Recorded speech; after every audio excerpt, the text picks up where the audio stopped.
평일 오후였습니다. 도심 외곽, 오래된 아파트 단지 안쪽에 자리한 작은 경로당이었죠. 점심 식사를 마친 노인들이 바둑판을 정리하고 있었고, TV에서는 낮은 볼륨으로 뉴스가 흘러나오고 있었어요. 커피포트에서는 김이 모락모락 올라왔고, 누군가는 졸고 있었고, 누군가는 창밖을 멍하니 바라보고 있었습니다. 그 평온함은 문이 열리는 소리 하나로 무너졌어요. 덩치 큰 남자 셋이었습니다. 문을 두드리지도 인사하지도 않았어요. 슬리퍼를 질질 끌며 안으로 들어왔고, 순간 경로당 안의 공기가 얼어붙었습니다.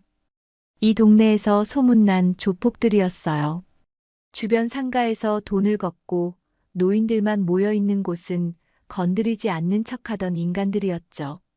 그날은 달랐습니다. 그들은 대놓고 소리를 냈고 탁자를 발로 차며 자리를 내놓으라고 요구했어요. 노인들 중 몇 명이 몸을 일으키려 했지만 이미 손이 떨리고 있었습니다. 그때 경로당 한쪽에서 조용히 설거지를 마치고 있던 여성이 고개를 들었어요. 회색 조끼에 자원봉사 명찰을 달고 있었습니다. 매주 같은 요일, 같은 시간에 와서 말없이 일만 하던 사람이었죠. 그녀는 천천히 손을 닫고 조폭들을 바라봤어요. 아무도 몰랐습니다. 그 여자가 707 특임대 중령으로 전역한 인물이라는 사실을요. 그리고 이 경로당이 그날 이후 다시는 같은 장소가 아닐 거라는 사실을 말이에요. 잠시 후 그 여인은 아주 낮은 목소리로 첫 움직임을 시작했습니다. 이제 이야기는 되돌릴 수 없는 방향으로 흘러가기 시작했어요. 여러분은 지금 어디에서 시청하고 계신가요?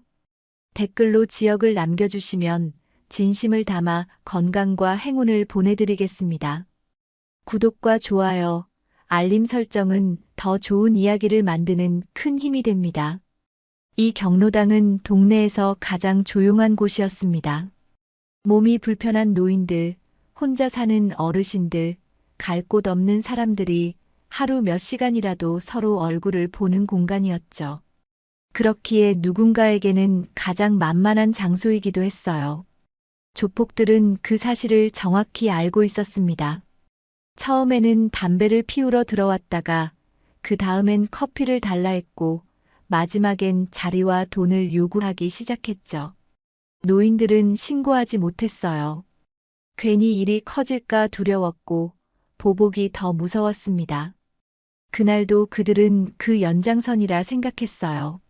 한 명이 탁자 위를 손바닥으로 내리치며 노인들을 일렬로 세웠습니다. 그 순간 여성 봉사자의 시선이 정확히 그 손에 꽂혔어요. 경로당 입구 쪽에는 8순이 넘은 김 할머니가 앉아 있었습니다. 무릎이 안 좋아서 지팡이 없이는 움직일 수 없는 분이었죠. 조폭 중 한 명이 그 할머니 앞에 서서 비키라고 손짓했어요. 할머니는 눈을 감았습니다. 그 모습을 본 여성 봉사자의 표정이 차갑게 굳어졌죠. 경로당 안쪽에는 치매 초기 증상을 보이는 박 할아버지가 있었어요. 그분은 상황을 이해하지 못한 채 계속 자리에 앉아 있었습니다. 조폭 하나가 그 할아버지에게 다가가 어깨를 밀쳤어요. 할아버지가 휘청거렸고 옆에 있던 할머니가 황급히 붙잡았습니다. 여성 봉사자는 그 광경을 놓치지 않았어요. 그녀의 손에서 행주가 천천히 떨어졌습니다. 조폭들은 아직 그 변화를 감지하지 못했죠. 이곳은 그저 쉬운 먹잇감일 뿐이었으니까요. 그 여인은 항상 말이 적었습니다. 노인들에게도 필요한 말만 했고 쓸데없는 감정 표현은 없었어요. 하지만 노인들은 그 여인을 좋아했습니다. 움직임이 정확했고 손길이 거칠지 않았고 누군가 넘어질 때마다 본능처럼 먼저 몸이 반응했기 때문이었죠. 그녀는 매주 수요일 오전 10시에 도착했어요. 늘 같은 회색 조끼를 입고 명찰을 단정하게 달고 나타났습니다. 인사는 짧았고 표정은 담담했어요. 하지만 손은 쉬지 않았습니다. 설거지를 하고 청소를 하고 무거운 물건을 옮기고 전등을 갈아 끼웠죠. 노인들이 말을 걸면 짧게 대답했지만 절대 성의 없게 들리지 않았어요. 그녀의 목소리에는 존중이 담겨 있었습니다. 한 번은 이런 일이 있었어요. 한 할머니가 화장실에서 넘어졌을 때였습니다. 다른 봉사자들이 당황해서 우왕좌왕할 때 그 여인은 침착하게 할머니를 일으켰어요. 다친 곳이 있는지 확인하고 정확한 자세로 부축해서 의자에 앉혔습니다. 움직임에 군더더기가 없었죠. 노인들은 그때부터 그 여인을 신뢰했어요. 그녀가 있으면 안심이 됐습니다. 조폭들은 그 여인을 대수롭지 않게 봤어요. 봉사자, 여자, 조용함. 그 조합은 그들에게 늘 쉬운 대상이었습니다. 그들은 그 여인에게도 자리를 비키라고 요구했어요. 그 말이 그날의 결정적인 실수였습니다. 여인은 싱크대 앞에 서 있었고 조폭 하나가 그녀의 어깨를 툭 쳤어요. 비켜 라는 말과 함께요. 여인은 움직이지 않았습니다. 조폭이 다시 한번 어깨를 밀었어요. 이번엔 좀 더 세게요. 여인은 고개를 천천히 돌려 그를 바라봤습니다. 눈빛이 달라져 있었어요. 조폭은 그 변화를 느끼지 못했습니다. 그는 여전히 웃고 있었고 여인을 무시하고 있었죠. 그 순간이 마지막 기회였어요. 조폭 중 한 명이 여인의 팔목을 잡았습니다. 그 순간 경로당 안의 공기가 완전히 바뀌었어요. 여인은 놀라지 않았습니다. 소리를 지르지도 않았어요. 다만 팔목이 잡힌 각도, 상대의 중심, 주변 공간을 한 번에 계산했죠. 그리고 아주 짧은 시간 안에 상황은 끝났습니다. 조폭의 손목이 꺾였고 그의 몸이 앞으로 기울었어요. 여인은 그 움직임을 그대로 이용해서 그를 바닥으로 유도했습니다. 탁자가 넘어졌고 한 명이 바닥에 주저앉았어요. 누구도 정확히 어떻게 된 건지 보지 못했습니다. 노인들조차 눈을 크게 뜨고 입을 다물지 못한 채 그 장면을 바라봤어요. 조폭은 바닥에 엎드린 채 신음했습니다. 손목이 뒤로 꺾여 있었고 여인의 무릎이 그의 등을 정확히 눌러주고 있었죠. 과하지 않았어요. 하지만 충분했습니다. 나머지 두 명이 황급히 다가왔어요. 여인은 일어서며 자세를 바꿨습니다. 노인들을 등지고 조폭들을 정면으로 마주보는 위치였죠. 그 자체가 선언이었어요. 더 이상 이곳을 함부로 할 수 없다는요. 조폭 하나가 주먹을 쥐었습니다. 여인은 움직이지 않았어요. 다만 시선만으로 그의 중심을 읽었습니다. 그가 달려들 거라는 걸 알았고 어느 방향으로 올지도 예측했죠. 조폭이 오른팔을 휘둘렀어요.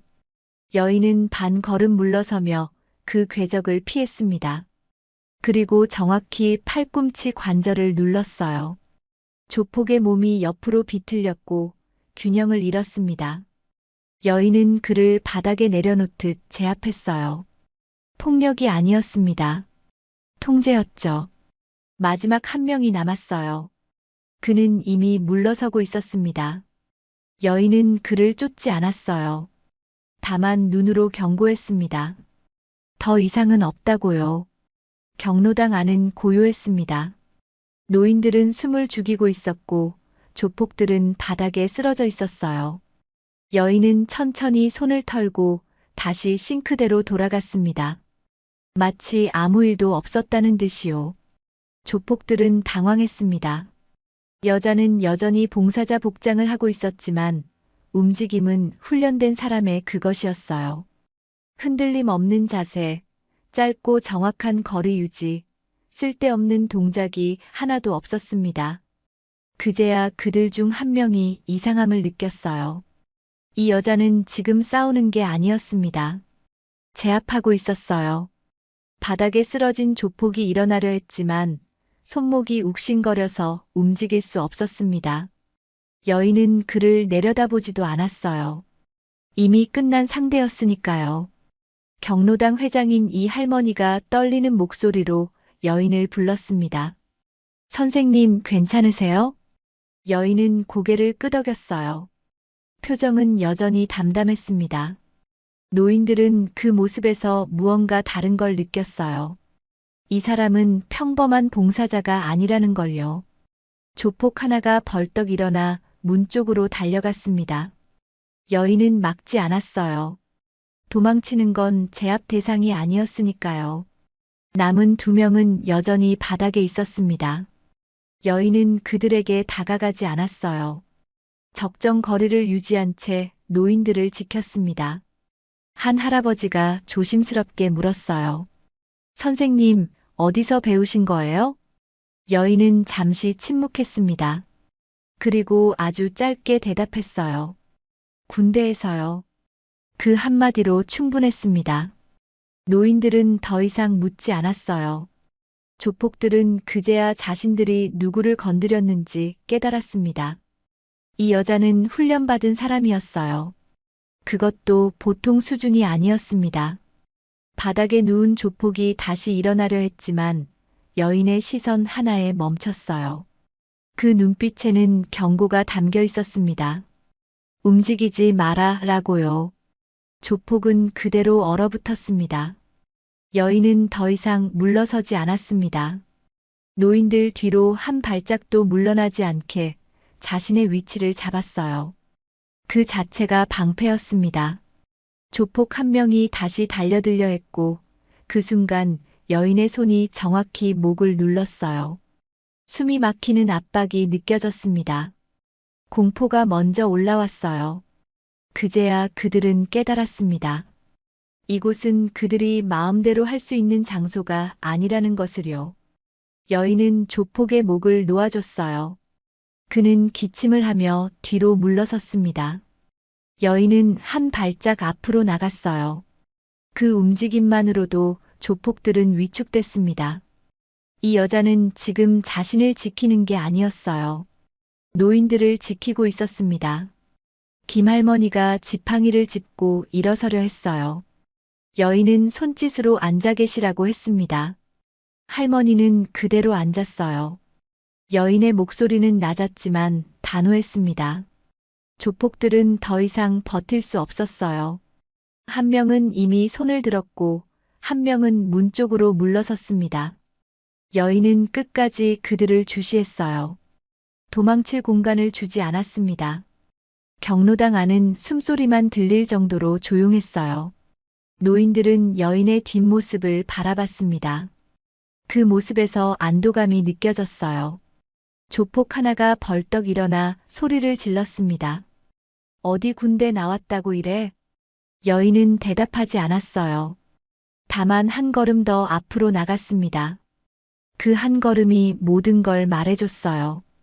조폭은 뒷걸음질 쳤습니다. 여인은 멈췄어요.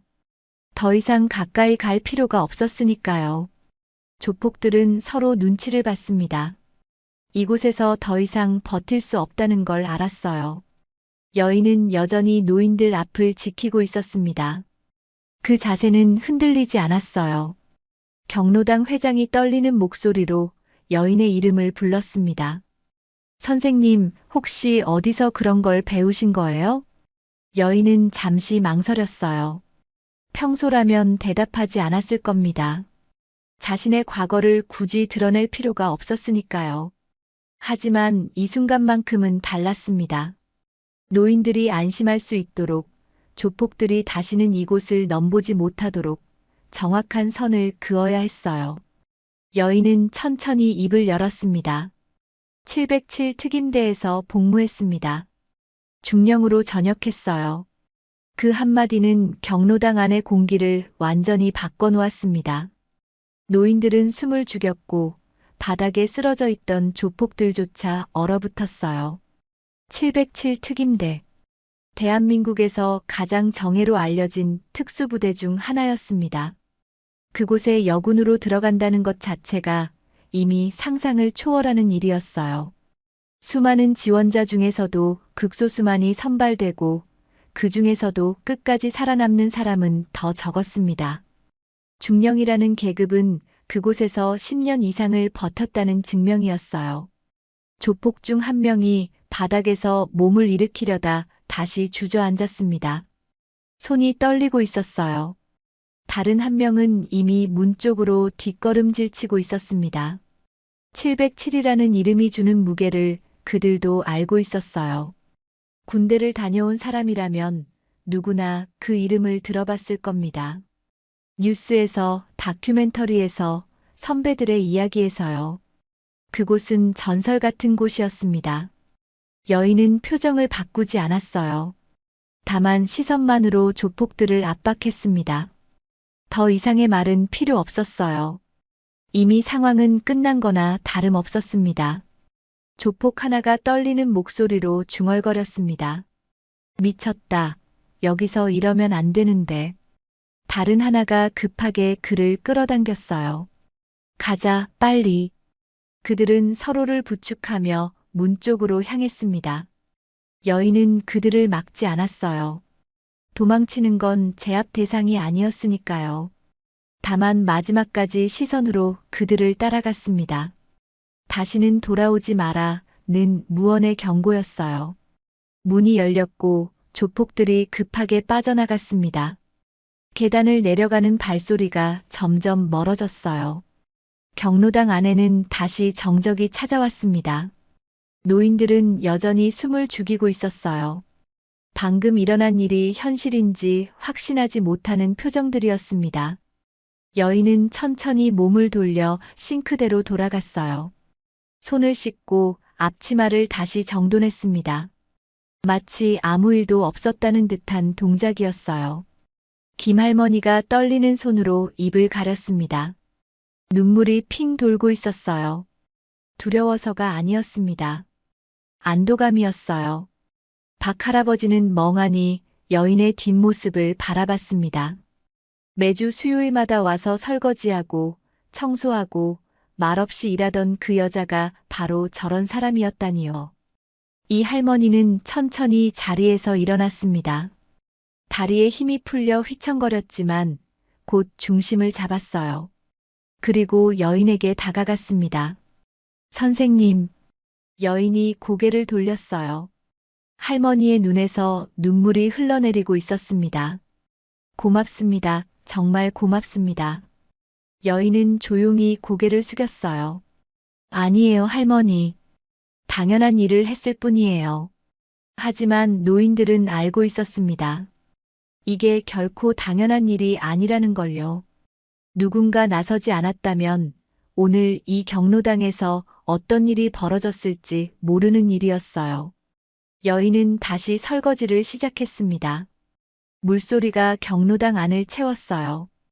그 소리가 노인들에게는 평화처럼 들렸습니다. 조폭들은 아파트 단지를 빠져나와 주차장으로 달려갔습니다. 숨이 가빠서 제대로 뛸 수도 없었어요. 한 명은 손목을 붙잡고 신음했고 다른 한 명은 옆구리를 감싸고 있었습니다. 차에 올라타자마자 시동을 걸었어요. 운전대를 잡은 손이 떨렸습니다. 뭐야, 대체 그 여자가 뭐야? 옆자리에 앉은 놈이 거칠게 대답했어요. 707이라잖아. 특수부대야. 뒷자리에 앉은 놈이 손목을 주무르며 중얼거렸습니다. 미친, 진짜 미쳤어. 여자가 저렇게 강할 수가 있나? 차는 골목을 빠져나가 큰 도로로 향했어요. 하지만 그들이 갈 곳은 없었습니다. 이미 이 동네에서는 끝난 거나 다름없었어요.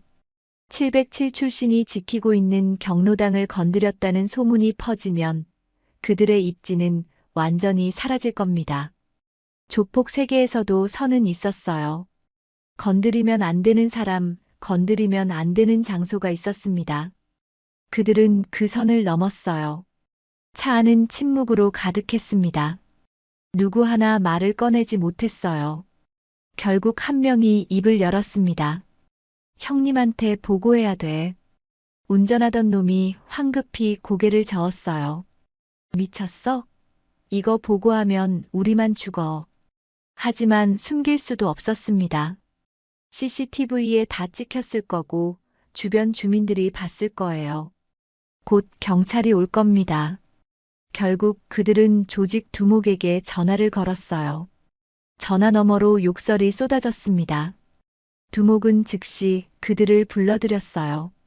조폭들은 아지트로 향했습니다. 가는 내내 입안이 바짝바짝 말랐어요. 아지트에 도착하자 두목이 기다리고 있었습니다. 사태를 보고받은 두목의 얼굴은 일그러져 있었어요. 707 특임대 중령을 건드렸다고? 조폭들은 고개를 숙였습니다.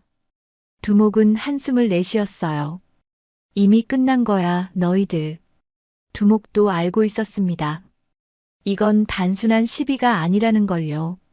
특수부대 출신, 그것도 중령 계급으로 전역한 사람을 건드렸다는 건 조직 전체의 먹구름을 들이우는 일이었어요. 경찰이 움직일 거고 언론이 관심을 가질 수도 있었습니다. 두목은 즉시 결정을 내렸어요. 너희들 당분간 얼굴 숨겨. 경찰 조사 나오면 순순히 응해. 그리고 그 경로당 근처엔 절대 가지 마. 조폭들은 고개를 끄덕였습니다. 선택의 여지가 없었어요. 그날 밤 그들은 각자의 은신처로 흩어졌습니다. 하지만 마음속 공포는 지워지지 않았어요. 여인의 차가운 눈빛이, 정확한 제압 동작이, 흔들림 없는 자세가 계속 떠올랐습니다.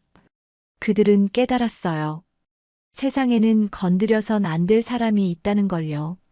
노인들은 그날의 장면을 평생 잊지 못할 겁니다. 누군가를 때려 눕혀서가 아니었어요. 자신들을 사람으로 지켜야 할 존재로 대해준 그 순간 때문이었습니다. 여인은 끝까지 노인들 앞을 지켰어요. 한 발짝도 물러서지 않았습니다. 그 모습이 노인들에게는 큰 위로였어요. 김할머니는 그날 밤 잠을 이루지 못했습니다. 계속해서 그 장면이 떠올랐어요.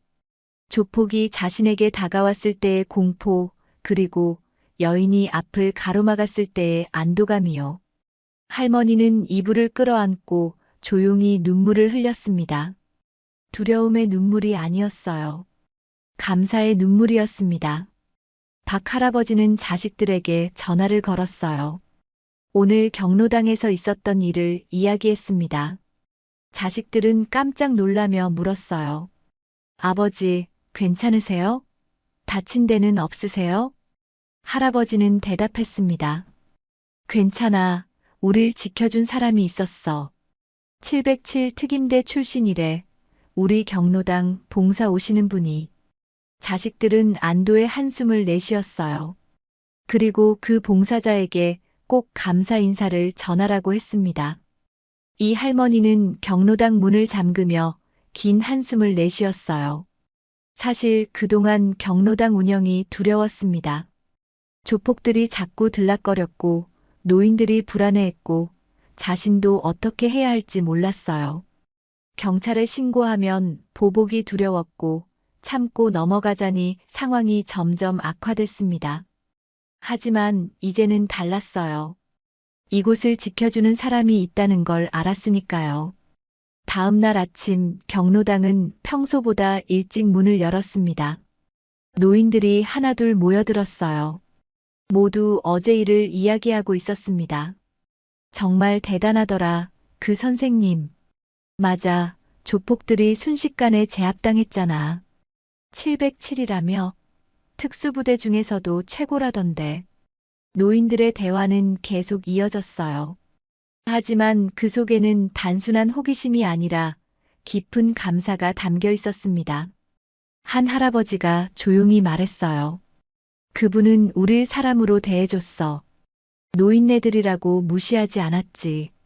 다른 할머니가 고개를 끄덕였습니다. 맞아요. 그게 제일 고마웠어요. 우리를 지킬 가치가 있는 사람들로 본 거잖아요. 노인들은 서로의 눈을 바라봤어요. 그 눈빛에는 존엄이 되살아나고 있었습니다. 오랫동안 사회에서 약자로, 짐으로, 무시당하는 존재로 살아왔던 그들이었어요. 하지만 어제 그 여인은 그들에게 말해줬습니다. 당신들은 지켜져야 할 소중한 사람들이라고요. 그것만으로도 노인들은 다시 살아난 기분이었어요. 신고는 주변 주민이 했습니다. 경로당에서 소란이 들렸다며 112에 전화를 걸었어요. 경찰차 2대가 출동했습니다. 하지만 현장에 도착했을 때는 이미 조폭들이 사라진 뒤였어요. 경찰은 경로당 안으로 들어갔습니다. 노인들이 아직 긴장한 표정으로 앉아 있었어요. 경찰관이 물었습니다. 무슨 일이 있었습니까? 경로당 회장인 이 할머니가 상황을 설명했어요. 조폭들이 들어와서 협박했고 봉사자 한 분이 그들을 제압했다고요. 경찰관은 눈썹을 치켜 올렸습니다. 봉사자가 조폭들을 제압했다고요? 할머니는 고개를 끄덕이며 여인을 가리켰어요. 저분이에요. 경찰관이 여인을 바라봤습니다. 여인은 조용히 앞으로 나섰어요. 신분증을 제시하며 담담하게 말했습니다. 707 특임대 중령 전역자입니다. 정당방위였고 노인분들을 보호하기 위한 최소한의 조치였어요. 경찰관의 표정이 바뀌었습니다. 707이라는 단어가 주는 무게를 그도 알고 있었어요. 경찰은 현장을 조사했습니다. CCTV 영상을 확인하고 노인들의 진술을 받았어요. 모든 증거가 여인의 말을 뒷받침했습니다. 조폭들이 먼저 협박했고 여인은 방어적으로만 대응했으며 과잉 진압의 흔적은 전혀 없었어요. 경찰은 조폭들의 신원을 파악했습니다. 이 지역에서 이미 전과가 있는 인물들이었어요. 상습적으로 상가를 협박하고 노인들을 괴롭혔다는 제보도 여러 건 접수된 상태였습니다. 경찰은 즉시 수사에 착수했어요. 조폭들을 소환했고 조사를 진행했습니다. 처음엔 잡아떼려 했지만 CCTV에 모든 게 찍혀 있었어요. 결국 그들은 폭력행위처벌법 위반으로 입건됐습니다. 법원은 신속하게 재판을 진행했어요. 조폭들에게는 징역형 집행유예와 함께 사회봉사 명령이 내려졌습니다. 그리고 경로당 반경 500m 이내 접근 금지 명령도 함께 떨어졌어요. 여인은 경찰 조사에 성실히 응했습니다. 자신이 한 행동을 정확히 설명했고 왜 그렇게 대응할 수밖에 없었는지 진술했어요. 경찰도 검사도 여인의 행동에 문제가 없다고 판단했습니다. 오히려 노인들을 보호한 용기 있는 행동으로 평가했어요. 법적 절차는 조용히 마무리됐습니다. 언론에 크게 보도되지도 않았어요. 여인이 원한 것도 그거였습니다. 조용히 정리되는 것, 그리고 다시 일상으로 돌아가는 것이요. 중요한 건 그 이후였습니다. 조폭들은 다시는 이 동네에 나타나지 않았어요. 주변 상가들도 더 이상 협박을 받지 않았습니다. 경로당은 평화를 되찾았어요. 며칠 뒤 수요일 오전 10시였습니다. 경로당 문이 열렸어요. 여인이 들어왔습니다. 아무 일도 없었다는 듯 회색 조끼를 입고 명찰을 달고 나타났어요. 노인들은 일제히 고개를 들었습니다. 여인은 짧게 인사했어요. 안녕하세요. 그리고 곧바로 싱크대로 향했습니다. 앞치마를 두르고 설거지를 시작했어요. 물소리가 경로당 안을 채웠습니다. 노인들은 말없이 그 모습을 바라봤어요. 누군가 박수를 치기 시작했습니다. 1명, 2명, 그리고 모든 노인이 박수를 쳤어요. 여인은 손을 멈추고 돌아봤습니다. 당황한 표정이었어요. 김할머니가 일어섰습니다. 지팡이를 짚고 천천히 여인에게 다가왔어요. 선생님, 정말 고마웠어요. 여인은 고개를 저었습니다. 아니에요, 할머니. 제가 해야 할 일을 했을 뿐이에요. 박 할아버지가 커피를 건넸어요. 한잔 하세요, 선생님. 여인은 받아서 천천히 마셨습니다. 따뜻했어요. 커피의 온기가 아니라 노인들의 마음이 따뜻했습니다. 이 할머니가 옆에 앉았어요. 선생님 덕분에 우리가 다시 살 것 같아요. 그동안 얼마나 무서웠는지 몰라요. 여인은 할머니의 손을 잡았습니다. 이제 괜찮아요, 할머니. 다시는 그런 일 없을 거예요. 노인들은 안도의 한숨을 내쉬었어요. 그 말 한마디가 큰 위로가 됐습니다. 여인은 커피를 다 마시고 다시 설거지로 돌아갔어요. 노인들도 각자의 자리로 돌아갔습니다. 바둑판이 펼쳐졌고 TV가 켜졌고 대화가 오갔어요. 경로당은 다시 평범한 일상으로 돌아가고 있었습니다. 하지만 모두가 알았어요. 이제 이곳은 더 이상 예전과 같지 않다는 걸요. 이곳에는 지켜주는 사람이 있었습니다. 그 사실만으로도 노인들은 편안해졌어요. 여인은 설거지를 마치고 걸레질을 시작했습니다. 바닥을 닦고 창문을 닦고 화장실을 청소했어요. 늘 하던 일이었습니다. 특별할 것 없는 평범한 봉사활동이었어요. 하지만 이제 노인들은 그 평범함 속에서 비범함을 받습니다. 묵묵히 일하는 그 손길이, 말없이 움직이는 그 모습이 얼마나 큰 힘인지 깨달았어요. 점심시간이 됐습니다. 노인들이 도시락을 꺼냈어요. 여인도 함께 자리에 앉았습니다. 김할머니가 반찬을 나눠줬어요. 선생님, 이것도 드세요. 여인은 고맙게 받았습니다. 함께 식사를 하며 자연스럽게 이야기가 오갔어요. 평범한 대화였습니다. 날씨 이야기, 건강 이야기, 자식 이야기, 손주 이야기요. 여인도 자연스럽게 대화에 참여했어요. 웃기도 하고 고개를 끄덕이기도 하고 때로는 조언도 했습니다. 그 모습은 며칠 전과 똑같았어요. 조용하고 따뜻하고 평범한 봉사자의 모습이었습니다. 하지만 노인들의 눈빛은 달라져 있었어요. 이제 그들은 알았습니다. 이 평범해 보이는 여인이 얼마나 대단한 사람인지를요. 그 사건 이후 동네 전체의 분위기가 바뀌었습니다. 경로당뿐만 아니라 주변 상가, 아파트 단지 전체가 변화를 느꼈어요. 조폭들이 완전히 사라졌습니다. 더 이상 보호비를 요구하러 오지 않았고 협박하지도 않았어요. 슈퍼주인 김 사장은 안도의 한숨을 내쉬었습니다. 매달 내던 보호비가 얼마나 부담이었는지 이제야 실감했어요. 그 돈이면 물건을 더 들여올 수 있었고 직원 한 명을 더 고용할 수도 있었습니다. 약국 사장님도 마찬가지였어요. 그동안 얼마나 스트레스를 받았는지 몰랐습니다. 조폭들이 올 때마다 가슴이 철렁했고 손님들 앞에서 무안을 당했어요. 하지만 이제는 그럴 일이 없었습니다.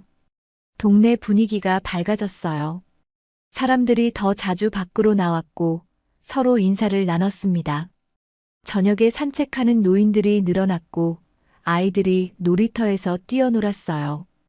경로당은 그 변화의 중심에 있었습니다. 노인들이 편안해지니 가족들도 안심했어요.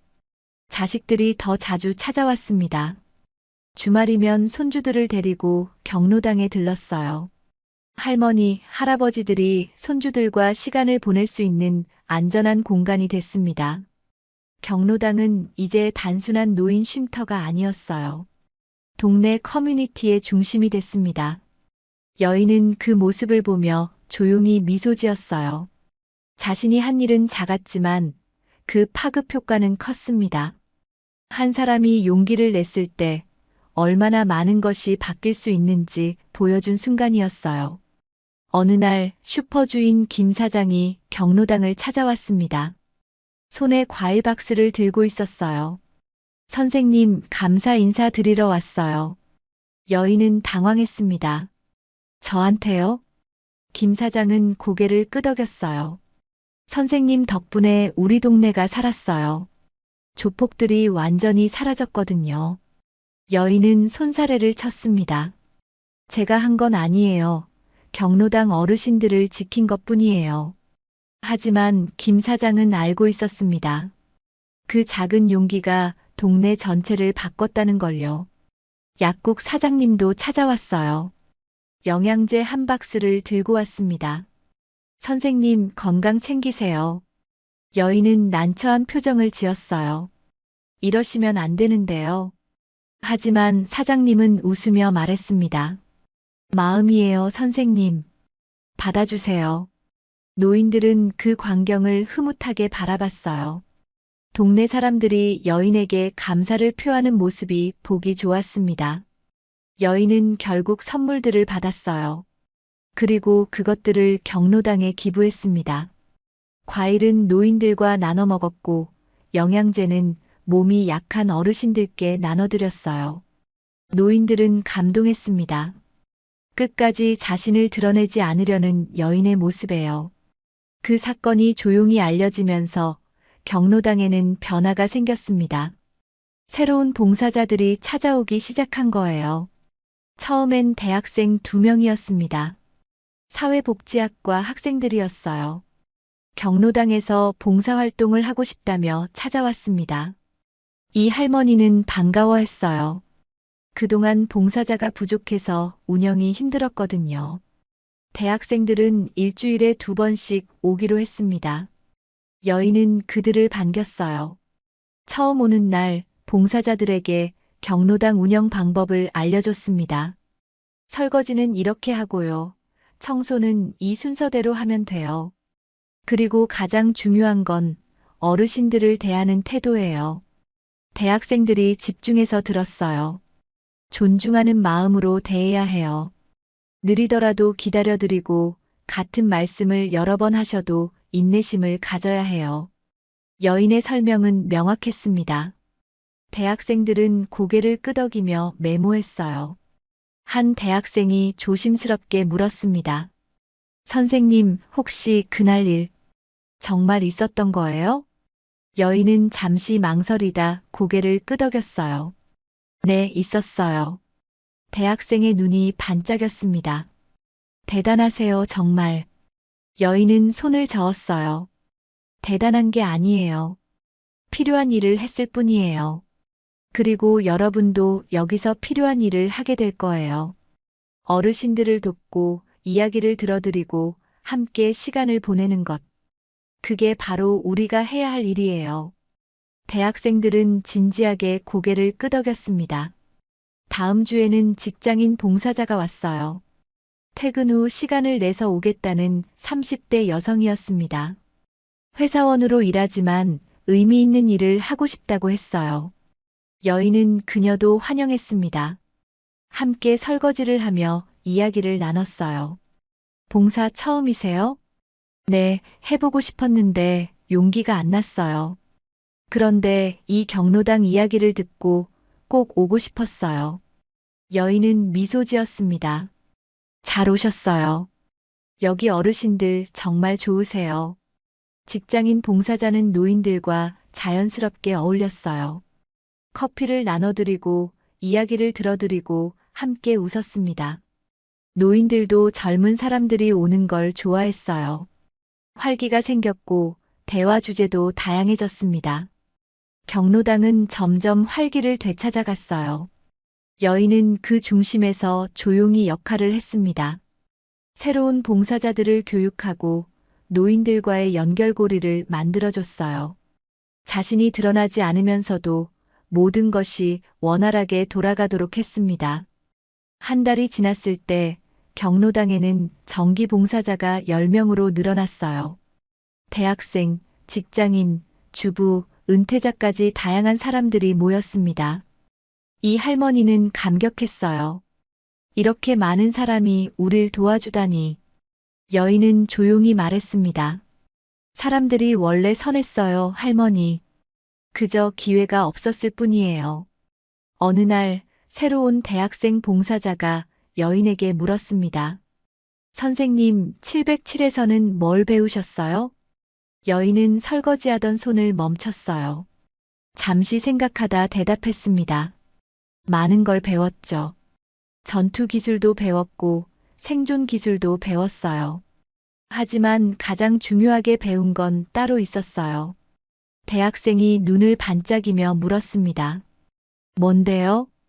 여인은 창밖을 바라보며 말했어요. 언제 힘을 써야 하는지, 누구를 지켜야 하는지를 배웠어요. 힘이 있다고 해서 함부로 쓰면 안 돼요. 지켜야 할 사람을 지킬 때만 써야 해요. 대학생은 고개를 끄덕였습니다. 그래서 그날 어르신들을 지키신 거군요. 여인은 미소 지었어요. 네, 그게 제가 배운 걸 쓸 때였어요. 707 특임대. 그곳은 단순히 전투 기술만 가르치는 곳이 아니었습니다. 군인으로서의 정신, 책임감, 희생 정신을 가르쳤어요. 여인은 그곳에서 10년을 복무했습니다. 수많은 훈련을 받았고 여러 임무를 수행했어요. 때로는 목숨을 걸어야 하는 위험한 임무도 있었습니다.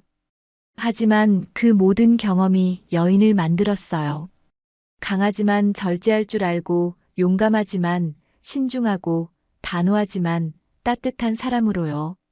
전역 후 여인은 평범한 삶을 원했습니다. 군복을 벗고 일상으로 돌아가고 싶었어요. 하지만 몸에 밴 습관은 쉽게 사라지지 않았습니다. 주변을 경계하고 위험을 먼저 감지하고 약한 사람을 보호하려는 본능이요.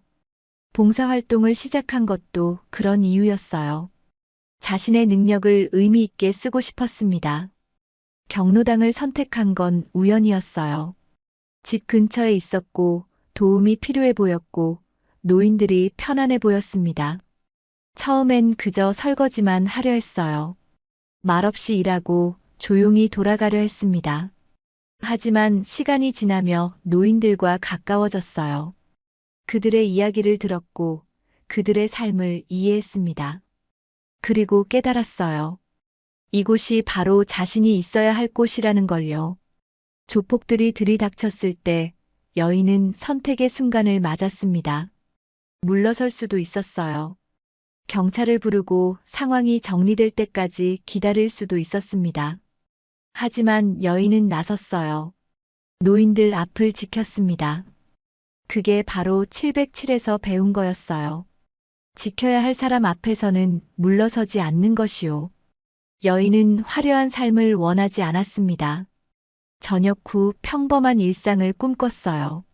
매일 아침 일어나 커피를 마시고 책을 읽고 산책을 하고 그렇게 하루를 보내는 삶이요. 봉사활동은 그 일상의 일부였습니다. 특별한 게 아니라 그저 자연스러운 루틴이었어요. 수요일과 금요일, 일주일에 2번 경로당에 갔습니다.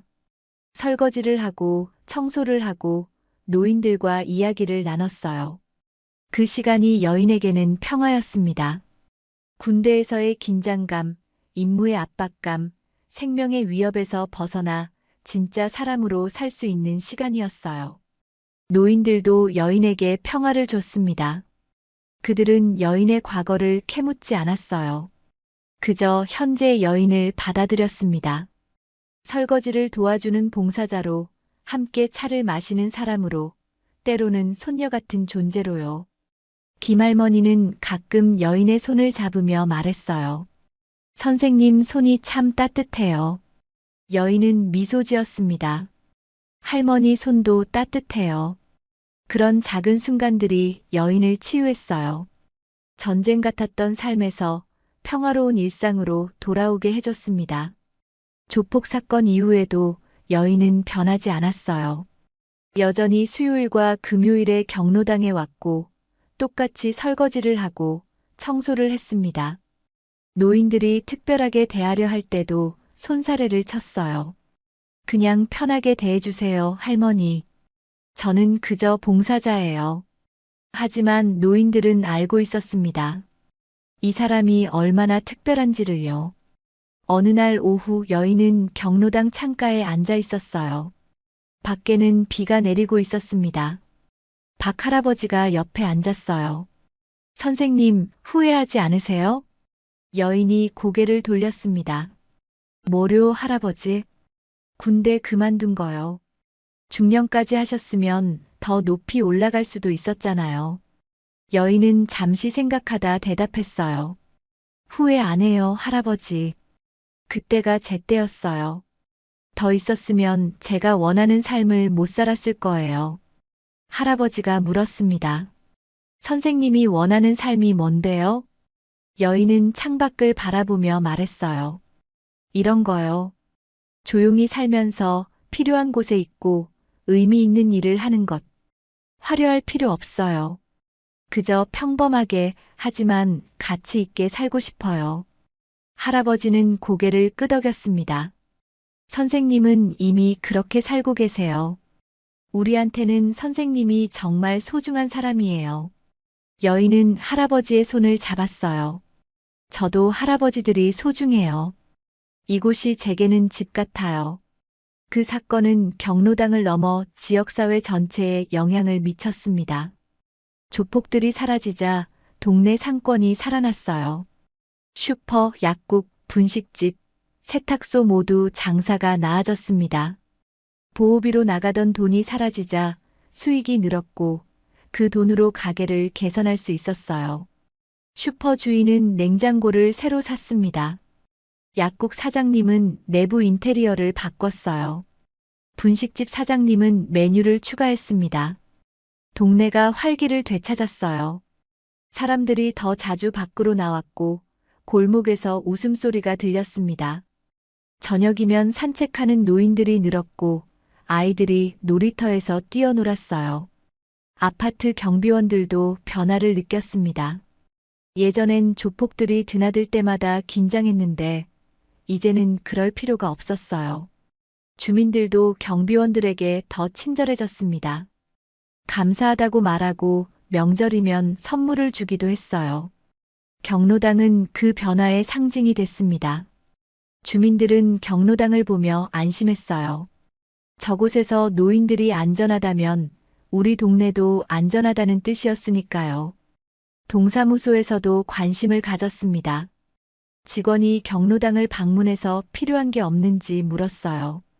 이 할머니가 대답했습니다. 요즘은 괜찮아요. 봉사자들도 많아졌고 분위기도 좋아요. 직원은 고개를 끄덕이며 말했어요. 그 봉사자 선생님 덕분이라던데요. 707 출신이시라고요. 할머니는 미소 지었습니다. 네, 정말 훌륭하신 분이에요. 우리 동네 천사 같은 분이죠. 동사무소에서는 경로당에 지원금을 늘려줬어요. 시설 개선비와 프로그램 운영비를 추가로 배정했습니다. 경로당은 더 좋은 환경이 됐어요. 낡은 에어컨을 교체하고 바닥을 새로 깔고 의자를 바꿨습니다. 노인들은 기뻐했어요. 이 모든 변화가 그날의 사건에서 시작됐다는 걸 알고 있었습니다. 한 사람의 용기가 동네 전체를 바꾼 거예요. 몇 달이 흘렀습니다. 경로당은 평화로웠고 동네도 안정됐어요. 여인은 여전히 수요일과 금요일에 봉사를 했습니다. 어느 금요일 오후였어요.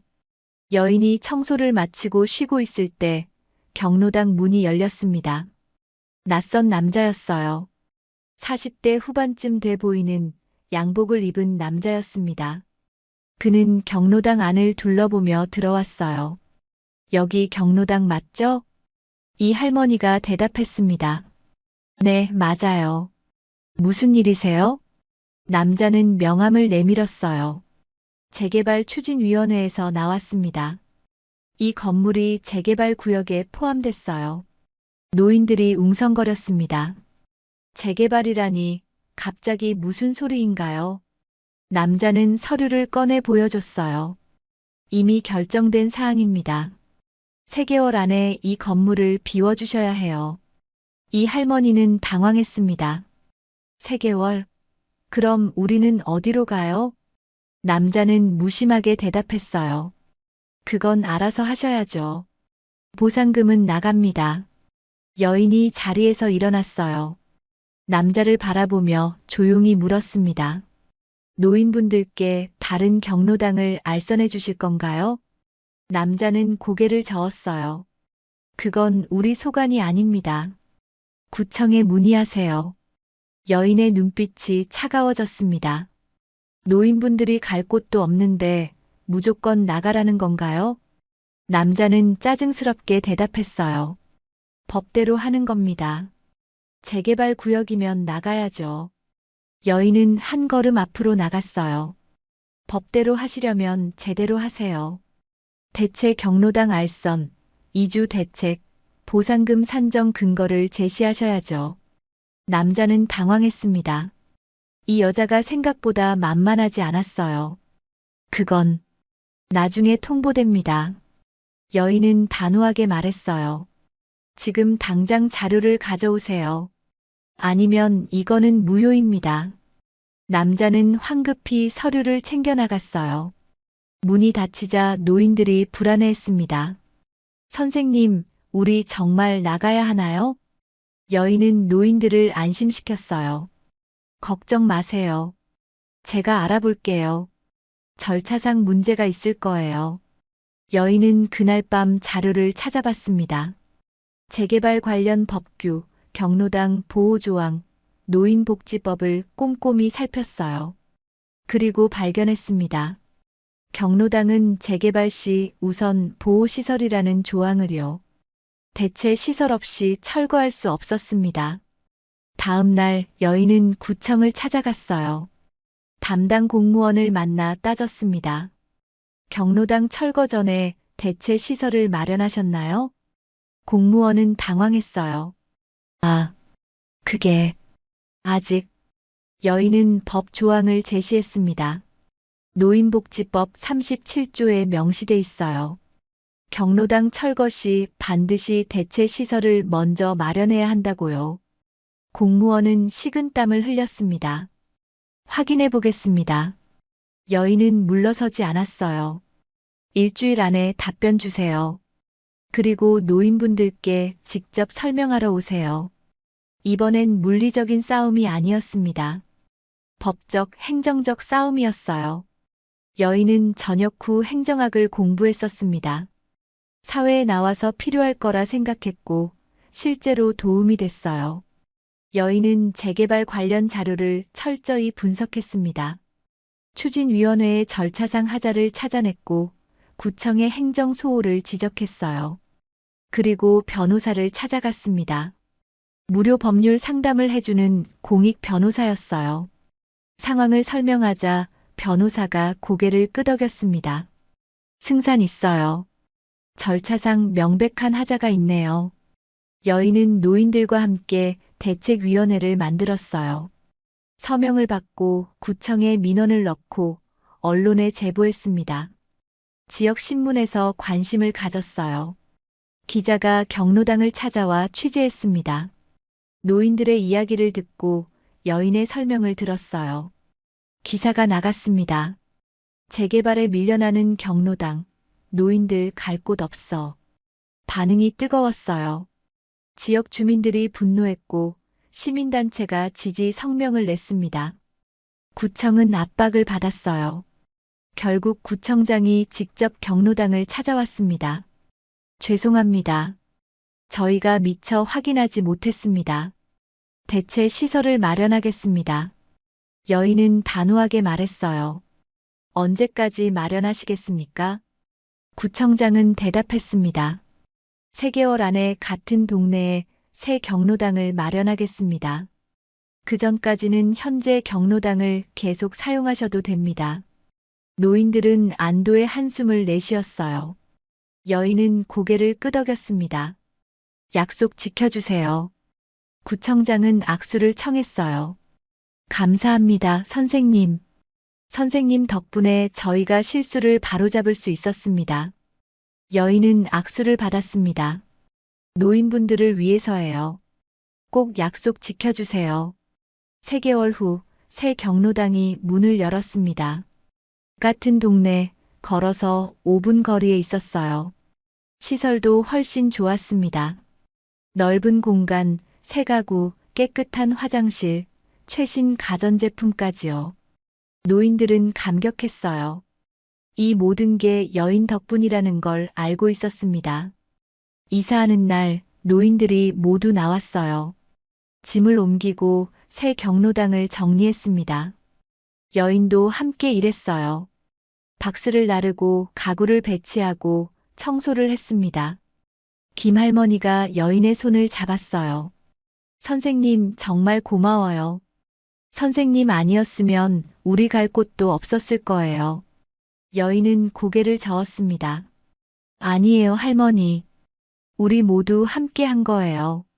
서명도 모으고 목소리도 내고 함께 싸웠잖아요. 박 할아버지가 말했어요. 그래도 선생님이 길을 열어주셨어요. 우리는 어떻게 해야 할지도 몰랐는데. 여인은 미소 지었습니다. 이제 아시잖아요. 목소리를 내면 바뀐다는 걸요. 포기하지 않으면 길이 열린다는 걸요. 새 경로당 개관식이 열렸습니다. 구청장이 참석했고 지역 의원들도 왔어요. 언론도 취재를 나왔습니다. 이 할머니가 인사말을 했어요. 오늘 이 자리가 있기까지 많은 분들의 도움이 있었습니다. 특히 한 분께 깊은 감사를 드립니다. 할머니의 시선이 여인을 향했어요. 저희 경로당 봉사자이신 선생님께요. 선생님은 저희를 지켜주셨고 저희 권리를 찾아주셨습니다. 진짜 영웅이십니다. 박수가 터져 나왔어요. 여인은 당황한 표정으로 손을 저었지만 박수는 멈추지 않았습니다. 구청장이 다가와 감사패를 전달했어요. 선생님 정말 수고하셨습니다. 선생님 같은 분이 계셔서 우리 지역이 따뜻합니다. 여인은 감사패를 받으며 조용히 말했어요. 저는 그저 해야 할 일을 했을 뿐입니다. 진짜 영웅은 여기 계신 어르신들이에요. 포기하지 않고 끝까지 함께 해주셨으니까요. 노인들은 눈시울을 붉혔습니다. 새 경로당이 자리를 잡았습니다. 노인들은 새 환경에 적응했고 봉사자들도 계속 왔어요. 여인은 여전히 수요일과 금요일에 봉사를 했습니다. 변한 건 없었어요. 설거지를 하고 청소를 하고 노인들과 이야기를 나눴습니다. 하지만 노인들의 눈빛은 완전히 달라져 있었어요. 이제 그들은 확실히 알았습니다. 자신들에게도 권리가 있다는 걸, 목소리를 낼 수 있다는 걸, 그리고 함께하면 이길 수 있다는 걸요. 경로당은 단순한 쉼터가 아니게 됐습니다. 노인들의 자존감을 되찾아주는 곳, 공동체의 힘을 배우는 곳, 세대가 어우러지는 따뜻한 공간이 됐어요. 여인은 그 변화를 조용히 지켜봤습니다. 자신이 원했던 게 바로 이거였어요. 노인들이 스스로를 지킬 수 있게 되는 것, 자신의 권리를 알고 당당해지는 것, 그리고 다시 웃을 수 있게 되는 것이요. 어느 날 새로운 봉사자가 찾아왔어요. 22살의 대학생이었습니다. 사회복지를 전공하고 있다며 정기봉사를 신청했어요. 여인이 경로당 곳곳을 소개해줬습니다. 어르신들은 정말 좋으신 분들이에요. 존중하는 마음으로 대하면 그분들도 마음을 열어주세요. 대학생이 진지한 표정으로 물었습니다. 선생님 봉사하시면서 가장 보람 있을 때가 언제예요? 여인은 잠시 생각하다 대답했어요. 어르신들이 웃으실 때요. 그리고 스스로 문제를 해결할 수 있다는 걸 깨달으실 때죠. 제가 도와드리는 게 아니라 어르신들이 스스로 해내시는 거예요. 대학생은 고개를 끄덕이며 메모했습니다. 저도 그런 순간을 꼭 경험하고 싶어요. 여인은 따뜻하게 미소 지었어요. 그럼 꾸준히 오세요. 시간이 지나면 자연스럽게 느껴질 거예요. 그날 오후 경로당에는 특별한 손님이 찾아왔습니다. 동네 초등학교 선생님이었어요. 아이들과 함께 세대 통합 프로그램을 하고 싶다며 제안을 했습니다. 이 할머니는 흔쾌히 찬성했어요. 좋죠. 아이들이 오면 우리도 활력이 생길 것 같아요. 여인도 동의했습니다. 세대가 함께하는 건 좋은 일이에요. 다음 주부터 매주 화요일 오후 초등학생들이 경로당을 방문하기로 했어요. 할머니, 할아버지들에게 옛날 이야기를 듣고 함께 간식을 만들고 전통놀이를 배우는 시간이었습니다. 첫 방문 날 아이들 15명이 왔어요. 처음엔 어색해했지만 곧 경로당은 웃음소리로 가득 찼습니다. 김할머니는 한 아이에게 제기차기를 가르쳐 줬어요. 박 할아버지는 딱지치기 방법을 알려줬습니다. 아이들은 신기해하며 즐거워했어요. 할머니, 이거 어떻게 하는 거예요? 할아버지, 옛날에는 이런 걸로 놀았어요? 노인들은 아이들의 질문에 답하며 환하게 웃었습니다. 여인은 그 모습을 바라보며 흐뭇해했어요. 이게 바로 진짜 공동체의 모습이었습니다. 서로 배우고 나누고 함께 웃는 것이요. 여인의 이야기는 조용히 퍼져나갔습니다. 처음엔 동네 안에서만 회자됐어요. 경로당을 지킨 707 특임대 출신 봉사자 이야기가요. 하지만 점점 더 멀리 퍼져나갔습니다. 지역 신문에 실렸고 인터넷 커뮤니티에 올라갔고 SNS에서 공유됐어요. 사람들은 감동했습니다. 조용히 봉사하다가 위기의 순간에 노인들을 지킨 이야기예요. 특수부대 출신이라는 화려한 이력을 내세우지 않고 묵묵히 설거지와 청소를 하는 모습이에요. 그리고 재개발 문제까지 해결해준 용기예요. 다른 지역 경로당에서도 관심을 가졌습니다. 견학을 오고 싶다는 문의가 들어왔어요. 이 할머니는 흔쾌히 받아들였습니다. 다른 경로당 관계자들이 방문했고 운영 방식을 배워갔어요. 특히 봉사자 관리와 프로그램 운영에 대해 많은 질문을 했습니다. 여인은 자신의 경험을 나눴어요. 특별한 건 없어요. 그저 어르신들을 존중하고 필요한 걸 채워드리려 노력하는 거죠. 그리고 무엇보다 꾸준함이 중요해요. 방문자들은 메모하며 고개를 끄덕였습니다. 한 경로당 회장이 물었어요. 혹시 우리 경로당에도 와주실 수 있으세요? 봉사자들 교육 좀 해주시면 안 될까요? 여인은 잠시 고민하다 대답했습니다. 시간이 되면 가볼게요. 하지만 제가 특별한 건 아니에요. 여러분도 충분히 하실 수 있어요. 그렇게 여인은 다른 경로당도 돕기 시작했습니다. 한 달에 한두 번 시간을 내서 다른 경로당을 방문했어요. 봉사자들과 이야기를 나누고 운영상의 문제점을 함께 고민했습니다. 여인의 영향력은 점점 커져갔어요. 하지만 여인 자신은 여전히 겸손했습니다. 언론 인터뷰 요청도 여러 번 왔지만 모두 거절했어요. 제가 특별해서가 아니에요. 누구나 할 수 있는 일이에요.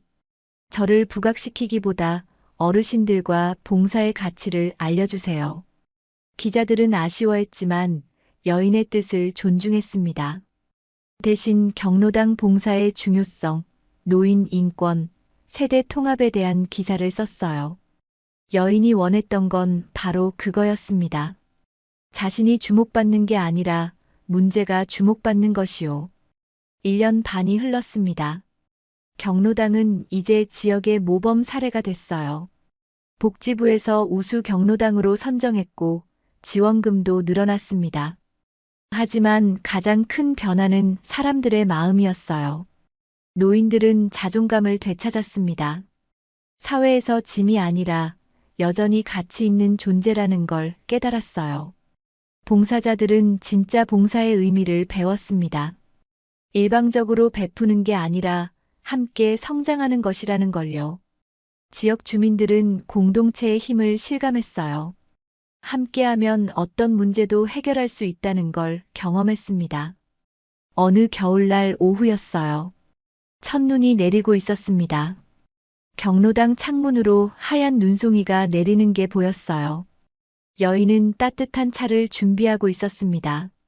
노인들이 하나둘 들어왔어요. 추운 날씨에도 경로당을 찾아온 분들이었습니다. 김할머니가 눈을 털며 들어왔어요. 아이고, 눈이 제법 오네요. 여인이 차를 건넸습니다. 할머니, 따뜻한 거 드세요. 밖에 조심하셔야 해요. 미끄러워요. 김할머니는 차를 받아 한 모금 마셨어요. 고마워요, 선생님. 선생님 있으니까 이 추운 날도 경로당에 오고 싶어져요. 박 할아버지도 고개를 끄덕였습니다. 맞아요. 집에 혼자 있으면 심심한데 여기 오면 살 것 같아요. 여인은 미소 지었어요. 저도 어르신들 만나러 오는 게 기뻐요. 그날 오후 경로당에서는 작은 이벤트가 열렸습니다. 대학생 봉사자들이 준비한 송년회였어요. 간단한 음식과 음료, 그리고 작은 선물들이 준비됐습니다. 노인들은 즐거워했어요. 노래도 부르고 이야기도 나누고 함께 웃었습니다. 여인은 구석에서 조용히 그 모습을 지켜봤어요. 이 할머니가 다가왔습니다. 선생님, 저희가 선생님께 드릴 게 있어요. 여인이 고개를 갸웃했어요. 할머니의 손에는 작은 상자가 들려 있었습니다. 뭔데요, 할머니? 할머니는 상자를 건넸어요. 열어보세요. 여인이 상자를 열자 안에는 손수건이 들어 있었습니다. 하얀 손수건에 정성스럽게 자수가 놓여 있었어요. 감사합니다라는 글자와 함께 작은 꽃무늬가 수놓아져 있었습니다. 여인의 눈시울이 붉어졌어요. 할머니, 김할머니가 옆에서 말했습니다. 우리가 직접 놓았어요. 선생님께 감사한 마음을 전하고 싶어서요. 박 할아버지도 다가왔어요. 선생님은 우리의 영웅이에요. 총을 들지 않아도, 군복을 입지 않아도 진짜 영웅이 될 수 있다는 걸 보여주셨어요. 여인은 손수건을 꼭 쥐었습니다. 눈물이 흐르는 걸 참을 수 없었어요. 고맙습니다. 정말 고맙습니다. 노인들이 여인을 둘러쌌습니다. 따뜻한 포옹이 이어졌어요. 그 순간 여인은 깨달았습니다. 이게 바로 진짜 승리라는 걸요. 적을 무찌르는 게 아니라 사랑하는 사람들과 함께 있는 것. 지켜야 할 사람들이 행복한 것. 그게 바로 자신이 707에서 배운 진짜 의미였어요. 2년이 흘렀습니다. 경로당은 여전히 활기찼고 여인은 변함없이 봉사를 이어갔어요. 어느 봄날 오후였습니다. 벚꽃이 흩날리는 날이었어요. 경로당에서는 작은 행사가 열리고 있었습니다. 신입 봉사자 환영회였어요. 이번엔 5명의 새로운 봉사자가 합류했습니다. 환영회가 끝나고 여인은 잠시 경로당 밖으로 나왔습니다. 벚꽃이 흩날리는 길을 천천히 걸었어요. 2년 전 이곳에 처음 왔을 때가 떠올랐습니다. 그때는 그저 시간을 보내기 위해 온 거였어요. 저녁 후 무료한 일상을 채우기 위한 선택이었습니다. 하지만 이제는 달랐어요. 이곳은 여인의 삶에서 가장 중요한 부분이 됐습니다. 노인들은 가족이 됐고 경로당은 집이 됐어요. 여인은 벚꽃잎을 손바닥에 받았습니다. 분홍빛 꽃잎이 손 위에서 살랑거렸어요. 누군가 뒤에서 말했습니다. 선생님. 여인이 돌아봤어요. 김할머니였습니다. 할머니도 산책 나오셨어요? 할머니는 고개를 끄덕이며 다가왔어요. 선생님 따라 나왔어요. 뭔가 생각에 잠긴 것 같아서요. 여인은 미소 지었습니다. 그냥 옛날 생각을 좀 했어요. 김할머니가 여인의 팔을 잡았어요. 선생님, 우리 만나서 정말 다행이에요. 선생님 아니었으면 우리가 어떻게 됐을지 몰라요. 여인은 고개를 저었습니다. 아니에요, 할머니. 제가 할머니들을 만나서 다행이에요. 저도 방황하고 있었거든요. 전역하고 나서 뭘 해야 할지 몰랐어요. 근데 여기서 답을 찾았어요. 김할머니가 물었어요. 무슨 답을요? 여인은 하늘을 올려다봤습니다. 제가 왜 707에 있었는지, 왜 그 힘든 훈련을 견뎌냈는지요. 바로 이런 순간을 위해서였던 것 같아요. 진짜 중요한 사람들을 지키기 위해서요. 김할머니는 눈시울을 붉혔어요. 두 사람은 잠시 말없이 벚꽃을 바라봤습니다. 바람이 불 때마다 꽃잎이 흩날렸어요. 그 풍경은 평화로웠습니다. 여인은 깨달았어요. 이게 바로 자신이 지켜낸 것이라는 걸요. 화려하지 않지만 소중한 일상, 평범하지만 따뜻한 순간들, 조용하지만 의미 있는 삶이요. 707 특임대 중령 전역자. 그 이력은 이제 과거가 됐습니다. 하지만 그곳에서 배운 정신은 여전히 살아 있었어요.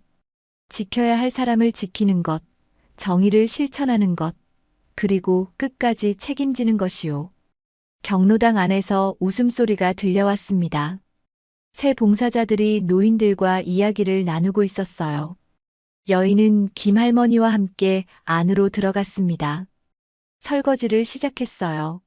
물소리가 경로당 안을 채웠습니다. 그 소리는 평화의 소리였어요. 그리고 그 평화는 한 사람의 용기에서 시작됐습니다. 총을 들지 않아도, 군복을 입지 않아도, 계급장이 없어도 진짜 영웅은 존재할 수 있었어요. 바로 이곳 작은 경로당에서요. 여인은 설거지를 마치고 앞치마를 벗었습니다. 노인들이 바둑을 두고 있었고 봉사자들이 차를 나눠주고 있었어요. 벚꽃이 흩날리는 날이었어요. 경로당에서는 작은 행사가 열리고 있었습니다. 신입 봉사자 환영회였어요. 이번엔 5명의 새로운 봉사자가 합류했습니다. 대학생 2, 직장인 2, 그리고 은퇴한 전직 교사 1분이었어요. 여인이 그들을 소개했습니다. 어르신들, 오늘부터 함께할 새 봉사자분들이에요. 박수로 환영해 주세요. 노인들이 박수를 쳤어요. 새 봉사자들은 긴장한 표정으로 인사했습니다. 잘 부탁드립니다. 여인은 그들에게 경로당을 안내했어요. 이곳이 주방이고 여기가 화장실이에요. 청소 도구는 여기 있고 설거지는 이렇게 하면 돼요. 그리고 가장 중요한 건 어르신들과 눈높이를 맞추는 거예요. 새 봉사자들이 집중해서 들었습니다. 한 대학생이 물었어요. 선생님, 봉사할 때 가장 주의해야 할 게 뭐예요? 여인은 잠시 생각하다 대답했습니다. 동정하지 마세요. 존중하세요. 어르신들은 도움이 필요한 분들이지만 우리보다 먼저 인생을 살아오신 선배들이에요. 배울 게 많은 분들이죠. 새 봉사자들은 고개를 끄덕이며 메모했어요. 환영회가 끝나고 여인은 잠시 경로당 밖으로 나왔습니다. 벚꽃이 흩날리는 길을 천천히 걸었어요. 2년 전 이곳에 처음 왔을 때가 떠올랐습니다. 그때는 그저 시간을 보내기 위해 온 거였어요. 저녁 후 무료한 일상을 채우기 위한 선택이었습니다. 하지만 이제는 달랐어요. 이곳은 여인의 삶에서 가장 중요한 부분이 됐습니다. 노인들은 가족이 됐고 경로당은 집이 됐어요. 여인은 벚꽃잎을 손바닥에 받았습니다. 분홍빛 꽃잎이 손 위에서 살랑거렸어요. 누군가 뒤에서 말했습니다. 선생님. 여인이 돌아봤어요. 김할머니였습니다. 할머니도 산책 나오셨어요? 할머니는 고개를 끄덕이며 다가왔어요. 선생님 따라 나왔어요. 뭔가 생각에 잠긴 것 같아서요. 여인은 미소 지었습니다. 그냥 옛날 생각을 좀 했어요. 제가 왜 707에 있었는지, 왜 그 힘든 훈련을 견뎌냈는지요. 바로 이런 순간을 위해서였던 것 같아요. 진짜 중요한 사람들을 지키기 위해서요. 김할머니는 눈시울을 붉혔어요. 두 사람은 잠시 말없이 벚꽃을 바라봤습니다. 바람이 불 때마다 꽃잎이 흩날렸어요. 그 풍경은 평화로웠습니다. 여인은 깨달았어요. 이게 바로 자신이 지켜낸 것이라는 걸요.